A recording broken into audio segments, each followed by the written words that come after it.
jumping into it, I'll do a quick overview of what PAGA is here in California and some of the nuances of PAGA, because that's the primary issue facing California employers on the wage and hour front, and it's the primary issue being reviewed in the Viking case.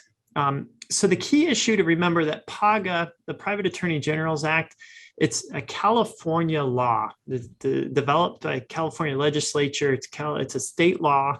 And actually, during the Viking oral arguments yesterday, it came up quite a bit. California is the only state to have this type of law. So it's very nuanced, specific to California.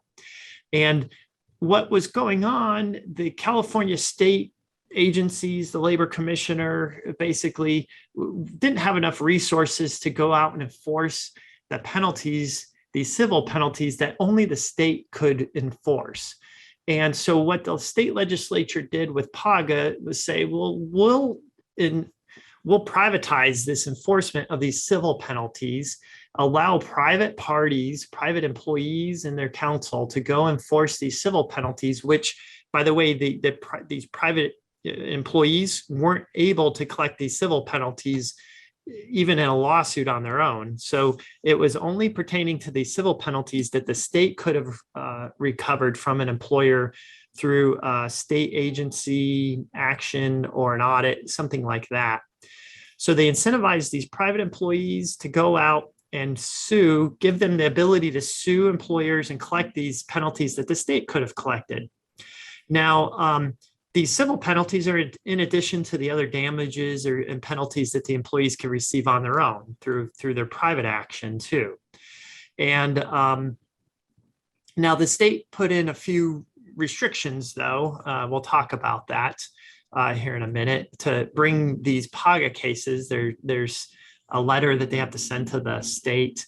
And the state said the employee can bring this, it's a representative action on behalf of these PAGA claims, on behalf of the employee's claims, but they could also bring it on behalf of other employees who worked for the employer as well. And the case law is developed such that the employees now are allowed to bring these PAGA representative claims for their own claims that they've suffered, they're alleged to have suffered on their own, but also for other claims of other employees that they themselves didn't suffer, but they can bring a PAGA claim for these other violations that other employees may have suffered. So it broadened the scope of PAGA quite a bit through this case law here in California. Now, PAGA permits the aggrieved employees to collect these civil penalties that I mentioned. And the kicker on this is that of those penalties that the employee collects, 75% have to be given back to the state. The employees get to keep 25%.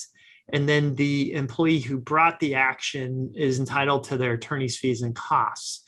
And that's what's really driving a lot of these PAGA claims right now, is the attorney's fees, the plaintiff's attorney's fees. They get paid on that. The employees under a true PAGA claim get very little, since 75% is going back to the state, and then all the employees are basically sharing that 25% recovery that they're entitled to keep. Now, PAGA sets forth some penalties. The labor code has some civil penalties that the state could collect. It's spelled out in some labor code provisions, but PAGA goes further and says, even if the labor code doesn't have a specific penalty provision, we're going to set a penalty at $100 per employee per pay period for the first violation and $200 per pay period per employee for each subsequent violation. So these penalties add up quite a bit under PAGA. And so these default penalties basically are $100 per employee per pay period. In the Viking case, some of the briefing set out these examples of this example I have set out in this slide. Just an employer with 100 employees and pays the employees weekly. in saying the relevant time period, which would cover 2 years, the statute of limitations under PAGA is 1 year, but say it's been litigated for a bit before it gets into any kind of settlement range, and the time period covers 2 years, you're looking at, you could easily get to $5 million in potential liability, plus costs and attorney's fees for these types of penalties that you could recover under PAGA. So as you can see, even, and that's a relatively small employer with 100 employees, it adds up quickly. It really gets out of control, some of the numbers that we're seeing in litigation on PAGA, the potential liability.